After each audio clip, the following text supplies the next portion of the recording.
Ben trobats a l'estació. El món d'avui mostra unes urpes i unes costures ben visibles i ben presents. El nostre protagonista té coses excepcionals per reportar des de la seva normalitat, des dels moviments d'objecció a la mili, a les migracions o sobre zones conflictives. A més, és un dels experts més destacats en allò que se'n diu, a disgust de molts dels seus protagonistes, al món de l'extrema dreta. Ara en parlarem. Xavier, bon dia, benvingut. Bon dia, Xavi.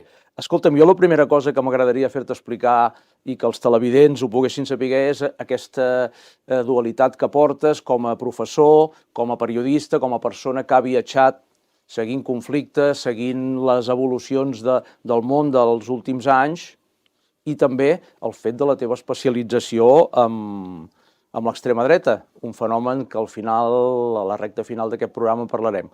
Però primer comencem per conèixer el Xavier Rius Sant, periodista i professor. Com vaig començar a escriure, volies dir? A veure, jo vaig començar a escriure per casualitat. Jo de jove estava als moviments pacifistes i d'objectors i portava una mica a Barcelona el tema de la premsa, tant del Casal de la Pau, dels objectors, i això em va donar molta relació amb els mitjans de comunicació. I anaves a programes de televisió, feies els i llavors, quan plego, ja faig un primer llibre sobre l'objecció de consciència, que era un moment que l'objecció creixia molt. Vaig seguir ja escrivint i fent coses no com a militant d'un grup, sinó com a expert. I un cop estàs com a la roda, va haver-hi llavors un moment que a mi em diuen de Madrid, del Centre d'Investigació per a la Paz, que hi havia l'Arcadi Oliveres, el Vicenç Fisas, el general Piris, el Mariano Aguirre, Carlos Taibo, que em diuen que escrigui sobretot el tema, en els seus anuaris, sobretot el tema de que l'objecció va creixent i la mili s'enfonsa. Aturem-nos un moment aquí, Xavier.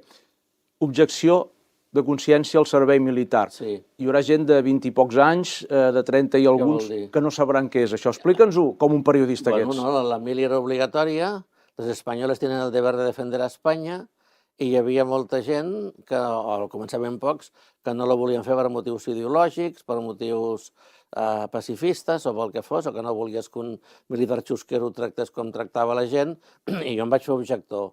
L'objecció es va reconèixer com un dret constitucional, però durant molts anys no es va desenvolupar, amb la qual cosa el dia que tocava anar a la mili deies soc objector, vete a casa, i quan va sortir la llei al cap de molts anys, en els ja que portàvem molts anys no ens van cridar a fer el servei substitutori perquè no podíem fer al cap de 8 o 10 anys una cosa que no havíem fet teòricament en el seu moment perquè la llei no estava aprovada o desenvolupada amb el reglament.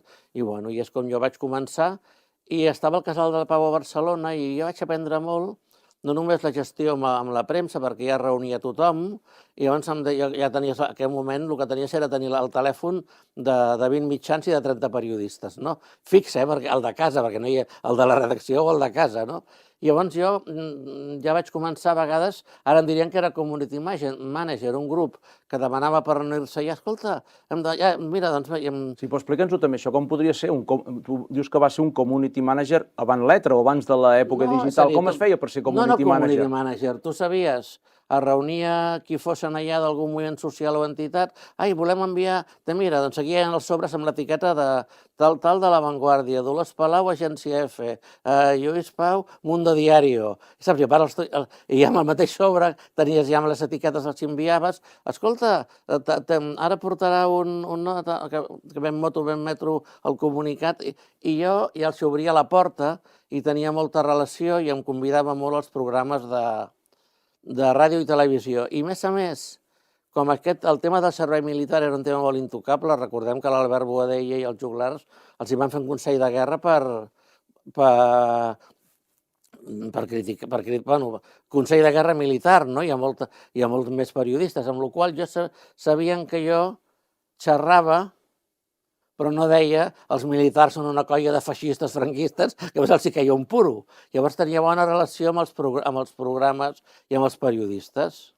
Però també d'aquella època, al Casal de la Pau, hi ha una cosa molt bona, hi ha reunia el comitè antinuclear, el comitè anti-OTAN, la gent dels xirinacs. Llavors jo coneixia tots la gent dels partits i veia les baralles dels partits, xerraves amb uns i altres, Veniu a buscar els cartells de la Mani Antioten, de la tal, i era divertit perquè veies el mapa, sobretot de l'esquerra i de l'extrema esquerra i de moviments socials, els coneixies a tots i veies les seves contradiccions, i això per mi va ser una escola de ciència política molt bona. Si jo capto bé, vas passar de ser un activista en moviments pacifistes, l'objecció, ja ens queda clar el que és, i vas paulatinament entrar d'una forma progressiva al món del periodisme, on tu vas començar a fer articles de fons, articles d'opinió. A la que ja em diuen des del Centre d'Investigació para la Paz de Madrid que firmo els articles com a analista, com a investigadora, com a col·laborador, resulta que bé, amb la Primera Guerra d'Iraq, comença allò dels Balcans, temes d'immigració, no és el mateix com a tal, exmembre i autor de diversos llibres, sinó com a analista, i començo a escriure molt a diaris com el País a Madrid, el Mundo, l'Independiente, també la premsa d'aquí, l'Observador, molt a l'Avui, el Periódico, me'n deixo, I llavors començo a escriure com a expert en tema de pau i conflictes. I, de moment, anàlisis, fins que comença a haver el tema dels Balcans i d'Iraq, que ja començo a viatjar moltes vegades i ja feies els articles amb fotos, amb text, cròniques des d'allà, i llavors, per exemple, el sindicat de periodistes em va dir no, cap problema. Tenia un carnet de col·laborador de l'Avui, però a vegades publicava altres mitjans amb text i fotos, el sindicat de periodistes em va fer el de periodista del sindicat de periodistes, i entres a aquesta roda i vas fent. Fes-me una mica un resum d'aquests blocs en els quals la teva trajectòria ha passat, d'aquest primer moment d'activisme, de pacifisme. Expert en el tema de l'objecció i la mili, que es fa tothom objector i tal. A continuació, la carpeta internacional, que li farem una repassada. El tema de pau i conflictes, però ja no com a un pacifista que diu el que hem de fer. Amb el tema de Bòsnia, sortien entitats com la Fundació per la Pau, que respecto molt, que et deien no cal armar els bosnis, no cal armar els bosnis perquè si hi ha més armes, i jo deia no, si hem dit que la guerra d'Iraq no era justa, i no tal, aquí defensar en els bosnians, defensar Sarajevo, doncs si s'ha de fer, s'ha de fer, i els cascos blaus s'han de disparar, i si l'exèrcit americà ha de rebentar una bateria sèrbia que està bombardejant tal, s'ha de fer, no? D'analista de paus i conflictes. I sé que va haver-hi gent que em van dir que havia passat de barricada, perquè, com a Bòsnia deia que es tenia que intervenir, havia passat de barricada i defensava a l'OTAN. I llavors, jo moltes vegades he tingut aquest sentiment de dir no soc dels meus. I llavors hi ha els temes dels Balcans, ja he fet molts articles sobre la Primera Guerra d'Iraq, però encara no hi he estat, sobre dret humanitari, sobre crims de guerra, escrivint al País, al Mundo, a Madrid, que em deien... Jo no he estudiat dret penal ni tal, no? Però el bo que a la vegada jo treballava com a professor de geografia i història, després quan es van acabar el setè i vuitè vaig estar algun any a secundària fent geografia i història, però tenia la plaça primària i ho compatibilitzava i no m'hi havia tingut fins als últims anys, i tampoc vull donar detalls, no hi havia problema que jo a les vacances me n'anés a Bòsnia, o que per Setmana Santa me n'anés o pel pont de la Constitució amb el vol que feien les famílies que acollien nens del Sàhara. Tenia l'acreditació per l'Avui del sindicat i entrevistava el president del Polisario, llavors feia una pàgina a l'Avui quan tornava i feia les dues coses que, diguem que no relacionaven i no es tenien que vincular. Has publicat pràcticament a tots els mitjans d'aquest país. Jo crec que sí. On t'has sentit més còmode? On has sentit més... O t'has sentit menys pressionat? Jo enyoro molt quan els diaris tenien més... Quan podia fer... Anem a dir, quan tenien més diners i podien enviar-te especial. És a dir, jo havia fet durant molts anys compatibilitzant articles al País, a les pàgines d'Espanya d'opinió, potser em feia 3 o 4 a l'any, però a l'edició de Catalunya em podia fer 2 al mes, no? I que l'enviava i ja sabies que sortiria... Jo recordo, vull dir, i no em deien el títol no ens agrada, no, que se deien el títol massa... Com van format vertical s'ha de tallar el títol, això és normal, no? Però mai em van retallar ni censurar ni criticar res. I a la vegada a l'Avui podia fer opinió, podia fer anàlisis, podia fer reportatges d'internacional, i a més tenia, el que a mi m'agradava més amb els viatges, era fer en el dominical de l'Avui, amb text i fotos, un completo. Llavors, si volia tornar a fer text i fotos sobretot de Bòsnia, del Sàhara, llavors anava a escriure, ho feien al Temps, també, per exemple, ho havia fet a Regió 7 en el suplement. Fer text i fotos és el que més m'agradava, i a la vegada poder fer opinió també al País, i no hi havia incompatibilitat. És que has fet un article d'informació a l'Avui fa una setmana, en el País avui no pots fer opinió, no tenia problemes. Ara ens n'anirem de viatge i acabarem parlant del món ultra, un món que està d'altíssima actualitat i, com he dit al principi, tu ets un bon especialista. El que passa que jo abans, per acabar de configurar, perquè la gent sàpiga qui és en Xavier Riusant, jo vull parlar d'un impostor. Jo sé que és un tema que no tinc clar si t'agrada massa parlar-ne o no, però hi ha algú que té un nom igual o similar al teu, que es dedica també al periodisme o al pseudoperiodisme, això tu m'ho diràs, i a partir d'aquí es creen unes confusions i... A veure, la meva vida, hi ha un moment que hi ha un canvi, que diu a partir d'aquí tot serà diferent, que és quan el tercer any que jo havia fet el capítol de l'anuari del CIP sobre la crisi de la mil i creixement de l'objecte, surt una pàgina a La Vanguardia, firmat per Xavier Rius, que jo no he escrit. I no vaig trobar ningú que dubtés que jo ho he escrit jo, però no havia... I era un resum. Truco a La Vanguardia i diu, esto, Rius, no, esto lo habrá hecho Javier Tejedor Rius des de Madrid. Vaig fer una... No va passar un any i mig.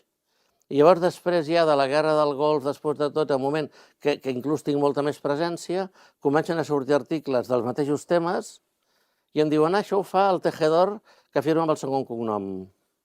Parlo amb ell i em ve a dir que jo sóc un merda, literalment, i que jo escriu sobre temes de defensa i fascinarà com li dóna la gana. El Col·legi de Periodistes va parlar amb ell i llavors ell va fer una cosa que és canviar-se els cognoms. I és legítim canviar els cognoms. Però si tu i jo ens diem igual... A veure, en aquella època hi havia, jo crec, 5 periodistes Jordi Garcia Soler, Jordi Garcia Candau, Jordi Garcia Petit, Jordi Garcia... I posaven els dos cognoms. Otíger i Semproni o Valí Artís eren cosins. I, esclar, aquesta persona firmava només amb el cognom matern. Clar, i les confusions, per exemple, aquest llibre, i no vengo a hablar de mi libro, el que vaig fer sobre Vox en castellà fa 2 anys i mig, quan es presenta a Madrid em diuen, el llibre surt com a Riusant, tal, no? El llibre em diu, no, es presentarà Marcial Pons i ells hacen el banner. I rebo el divendres el banner i hi havia la foto de l'altra persona. Era en cap de setmana, l'informe tal, i això m'ha passat moltíssimes vegades i el problema és que aquesta persona ara defensa Vox i Aliança Catalana. I per això hi ha gent que diu, no entenc res, com has escrit tu això? Dic, no, això no he sigut jo. Xavi, si et serveix de consol, aquí aquesta cadira que seus hi va seure fa unes setmanes en Xavier Gual, escriptor, que compartim nom i que en el meu cas hi mantenim una bona amistat. En qualsevol cas, en Rius Tejedor es dedica a la política, no es dedica a voltar pel món. El van treure del lloc on estava i ara fa activisme amb les xarxes, però no vull donar-hi voltes. Anem a viatjar una mica. Els Balcans. Els Balcans és l'antiga Iugoslàvia. Molta gent jove també potser no n'és conscient, però no fa tant, fa un parell de dècades, hi va haver una guerra dura i crua, i en aquest cas ara patim, perquè la guerra és a prop, és a Ucraïna, però la guerra dels Balcans, a Kosovo, a Bòsnia, a Croàcia, la guerra la vam tenir aquí a poques hores de cotxe, eh? Sí, a un dia i pico de cotxe arribaves a Venècia i entraves a l'antiga Iugoslàvia. Què va ser el més colpidor que vas veure allà? Va ser el primer cop, entenc, que vas entrar en contacte directe amb un món en guerra. La pregunta que et fa tothom, per què els avions vostres o els cascos blaus no fan res? Hi va haver el cas de la matança de Srebrenica, de 100.000 homes musulmans que els separen, homes i els maten i no fan res. I la cosa que se'm va quedar més a dins va ser les fotos a Kosovo dels morts, que sempre dic que els morts es posa molt bé, queda molt bé a les fotos, però l'olor és insuportable. Això de les pel·lícules de CSI, si porta mort 3 dies, ara estaré tal. I després que la pudor del mort se't fica a dins. I la foto de fer fotos de morts es complica quan arriben les famílies. Hi havia algú que tingués raó de tots aquells bàndols que hi havia allà? Ja xocaven tres antics imperis, els turcs musulmans en Bòsnia, els catòlics per Croàcia i el món eslau per Sèrbia. I eren 3 imperis que havien xocat moltes vegades, però hi havia molt clar que qui feien crims ara eren els radicals serbis, però no els serbis, perquè jo mai he dit els serbis, ni els homes, ni les dones, ni els catalans, és a dir, les milícies sèrbies de Milosevic i el Karadzic, però l'exèrcit l'exèrcit multiètnic de Sarajevo el defensava el general Jovan Divjak, que era un serbi. És a dir, hi havia molts serbis que em deien jo soc ciutadà de Sarajevo, no me'n vaig a les muntanyes a disparar contra els meus veïns i, bueno, és viure. Mira, jo el primer llibre que vaig fer, el de l'objecció, vaig posar una frase aquí, de Paul Valéry, era el de l'objecció de consciència, no? La guerra es una masacre de personas que no se conocen en beneficio de personas que sí se conocen però no se massacren. Mentida, perquè a Bòsnia es coneixien, eren veïns, eren veïns i veies antics veïns que es mataven entre ells, vull dir-te. Les guerres més cruentes pot ser la dels Balcans o també la de Ruanda, que són els veïns que mataven el veí. I és clar, que si no mato el veí, com en diuen els meus, em mataran també a mi. Llavors la gent queda esclava d'aquesta sang que t'arrossega de generació a generació. Perquè quan parlaves amb els radicals serbis, es justificaven que ells no estaven assassinant. Ells encara estaven quan el seu avi a la Primera Guerra Mundial o quan a la batalla de Kosovo feia segles, no? Que és el mateix que els jueus amb Israel. Quan els soldats israelians maten palestins, mentalment encara estan, no és que no ens tornaran a tancar el gueto com era el meu besavi, no? És allò com l'odi s'encadena quasi genèticament i les víctimes moltes vegades... I d'aquest conflicte ja després vas anar a parar a un altre, no sé si molt diferent i molt igual, que és la Segona Guerra del Golf. És a dir, en Bush, acompanyat dels seus socis europeus, declaren la guerra a Iraq perquè allà hi havia... El 2002-2003. Vas anar allà i què et vas trobar? En comparació amb els Balcans, per exemple. Em vaig trobar que era un règim que anava a caure, era una dictadura, però tots aquests dictadors àrabs, el que ha vingut després ha sigut moltes vegades pitjor.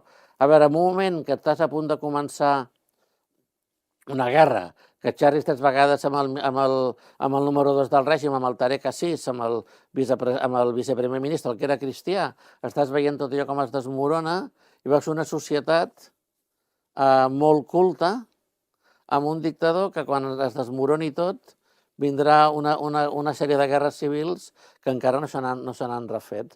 Veus la complexitat de l'ésser humà. I d'aquí saltes a una altra àrea del món que també m'interessa, abans que saltem el tema amb el que vull entrar a la part definitiva de l'estació d'avui, que és el nord d'Àfrica, el Magreb, el Sàhara, digue-li, què et vas trobar allà de diferent? Bueno, al Sàhara, a veure, jo he viatjat molt pels països àrabs i al Sàhara hi ha una guerra, no, hi ha una ocupació del Marroc que va fer del Sàhara quan Franco estava morint, és un dels 17 o 18 territoris que es considera l'ONU pendent de descolonitzar, però ho han tingut tot en contra, perquè quan semblava que s'anava a fer el referèndum d'autodeterminació, llavors va començar a créixer el terrorisme islàmic, i esclar, si el Sàhara fa un referèndum i s'independitzen i la ONU ha de forçar en el rei Hassan II, doncs a Mohammed VI. Així debilitem amb un baluard. És a dir, igual que diuen que Israel és un baluard d'Occident, Marroc és un baluard d'Occident. Llavors, encara que el règim del Marroc pugui ser corrupte, no pugui haver-hi democràcia, pugui haver-hi el que tu vulguis, doncs amb el tema del terrorisme islàmic no el fem caure. I a més Espanya, que està agafant, no anava a dir dels collons, sinó de Ceuta i Melilla, que ja veus com està el tema de... Espanya ara ha acceptat les tesis marroquines de que el Sàhara el quedi Marroc amb una autonomia, però Marroc segueix pressionant amb la pesca, amb la migració, amb Ceuta i Melilla i amb les pasteres per Canàries, que ara des de Canàries sembla que cap a Canàries no n'estan arribant tantes, però et venen des de Mali, que és un estat que també està patint un increment jihadisme i ara el que venen amb pasteres són de Mali. Xavi, m'interessa que fem un clic ara. On t'has sentit més sol? Seguint aquests conflictes internacionals o seguint els moviments ultras o d'extrema dreta? Ara m'ajudaràs a decidir la denominació. Sempre m'he sentit sol perquè jo que provenia del pacifisme, defensar que s'intervingui als Balcans, et diuen defensa a l'OTAN. Però, bueno, sentir-me sol és una realitat. A veure, molts cops als Balcans anava en grups de premsa o o vaig començar a anar-hi quan el Maragall fa de districte 11, que l'alcalde de Barcelona proclama que Sarajevo és districte de Barcelona, i anava amb els grups humanitaris, amb els camions que es portava, tal. A Iraq vaig anar amb més periodistes i gent que eren, diguem, contra la guerra.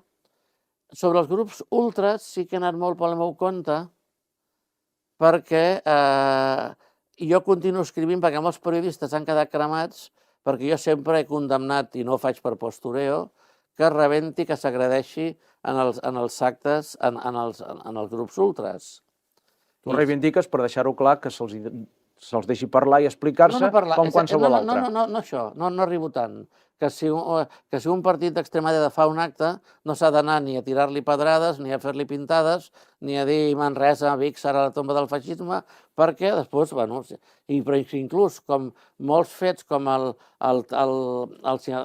l'atac que va haver-hi a la sala Troika aquí, Manresa, en el 2012, crec que ho dic bé, va ser la resposta amb un atac de gent antifeixista, amb un acte de democràcia nacional. És a dir, jo sempre he dit que això és un error. Em diuen, no ets com Jordi Borràs o com tal, perquè ells no condemnen que ens agredeixin. I jo sempre, a més, com me'ls escolto molt i em donen per impossible, malgrat que l'Anglada em va ficar diverses querelles criminals i amenaces, i em donen per impossible, i com hi ha moltes baralles, has d'escoltar-los, xerrar amb ells, potser anar a dinar amb algun d'ells, i llavors t'expliquen les baralles que hi ha. El que passa, Xavi, que he vist alguna vegada amb el teu últim llibre, quan has anat a Ripoll, t'han ensenyat el dit del mitjà, al seu entorn. Perquè l'Oriols potser va pensar que jo empatitzava amb ella.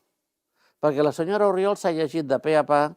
A veure, a Catalunya hi ha 3 dones, filles de magribins, que critiquen la Najat El Hajmi, la Mimun Hamido, que és una melillense atea, que va viure amb el Sánchez Girona i va ajudar la Najat El Hajmi una mica a trencar, a sortir de l'armari, i la Hanan Serrouk. Les 3 diuen que se les amenaçava sobretot la Hanan, per no portar vel, que la volien casar amb un cosí, que no podies anar a la piscina, no podies fer res, que l'islam prohibeix un musulmà es pot casar amb una dita cristiana, perquè l'islam va amb el semen i els nens no es diran Jordi, sinó Mohamed o Aisha, però una musulmana o filla de musulmans, perquè l'islam nega la sortida, tu no pots deixar de ser musulmà i canviar de religió, no pot anar amb un no musulmà. Doncs elles diuen que l'esquerra defensa que tots transsexuals, bisexuals, tal, però que una filla de musulmans, que creu o no crec gaire, vagi de la mà amb un amic de l'institut o de la feina o d'on sigui, que no és musulmà, és una provocació, és un insult i és el pitjor pecat. Xavi, 2 preguntes en una. Ha sortit el Josep Anglada, ens has d'explicar molt breument, hi ha jovent que poder no saben ni qui és, el Josep Anglada seria una mica una proposta prèvia a la Sílvia Oriols d'Aliança Catalana. I 2, com els hem d'anomenar tot aquest grup de gent? Els hem d'anomenar ultres, extrema dreta, radicals, feixistes? Per l'últim, populistes. Per mi sí que la senyora Oriols, l'Anglada o Vox són populistes, però també és populista la senyora Ayuso. Quan tu dius que quan tu vols expulsar els immigrants, quan tu dius que els poses tots en un sac, i esclar que n'hi ha que no s'integren. El que passa que, si m'ho permets, populista també podrien ser els de Podemos, per la qual és un qualificatiu que per mi no és suficient per definir aquest grup. Per això són extrema dreta xenòfoba o ultradreta xenòfoba, perquè, a veure, aquí no s'han tingut fills, i ens agradi o no, hi ha un espai laboral que l'han d'ocupar ells. Després, aquí estem a la frontera amb Àfrica, i ens arriben, abans aquí arribaven i s'anaven cap a França, cap a Holanda, i ara es queden aquí, perquè tu vols veure en un restaurant, amb un paleta, un lampista o la cura de gent gran, són estrangers. I veient les expectatives de vot que s'intueixen i que hi ha amb aquests 9 grups que han aparegut, Aliança Catalana, el primer d'ells, seguint la teva terminologia, estem tan envoltats d'ultres d'extrema dreta xenòfobs? Però l'esquerra ho fa molt malament. Primer perquè tots podem ser transsexuals i bisexuals, però no criticarem que prohibeixin anar a la piscina amb una noia, perquè elles han de fer el seu camí, o que una filla de marroquins no pugui anar amb un no marroquí. I l'extrema dreta agafa una mica aquest espai però veiem coses impossibles. Si Marroc no accepta avions de deportació, podrem expulsar amb algun pactant-ho al Ministeri d'Interior, per dir, deportacions massives no, ells, ni Senegal, ni Marroc, ni ningú accepta les deportacions. El porten a la frontera de Ceuta i Marroc no se'l queda. Llavors, aquests partits seguiran creixent i la gran desgràcia és que, igual que Vox el que vol és que caigui Pedro Sánchez, investir en el Feijóo i a l'Abascal quedar-se a l'oposició per fer-s'hi el salt, la Sílvia Oriols està agafant molts dels vots, com es va dir que la independència era sí o sí ara mateix, sí o sí, i ara mateix, i això no s'ha complert, Sílvia Oriols està agafant molts dels vots de Junts i d'Esquerra, i és probable que en unes properes eleccions al Parlament el segon partit, és a dir, podria ser ella, i ja veurem si Junts i aquests volen fer cordó sanitari o no, que de moment sembla que sí. Xavier, com veus el món que ens arriba amb tot això? El veus fosc o clar? I m'has de contestar amb un mot, eh? Molt fosc, perquè mirem el que fa el Trump. El Trump fa coses impossibles, com que un país de l'OTAN amenaci d'envair Groenlàndia, que és un altre estat de l'OTAN, això és impensable. Per tant, anem cap a... Tot ha canviat. La vida és així. Xavier, moltes gràcies per ser aquí a l'estació, moltes gràcies per la teva normalitat excepcional, sort i escriure. Fins una altra. Vivíem en l'edat d'or de la seguretat i creiem que aquesta seguretat era eterna. Ningú imaginava que en pocs anys tot s'esfondraria. Això ho va escriure fa 80 anys l'escriptor austríac Stefan Zweig, el pensador més clarivident, al meu criteri, sobre l'arribada dels extremistes als anys 30 a Europa. Va acabar suïcidant-se al Brasil. Amb aquesta dura reflexió sobre el món d'ahir acabem avui. Gràcies per acompanyar-nos fins al final i anirem tornant des d'aquest canal de televisió. Salutacions.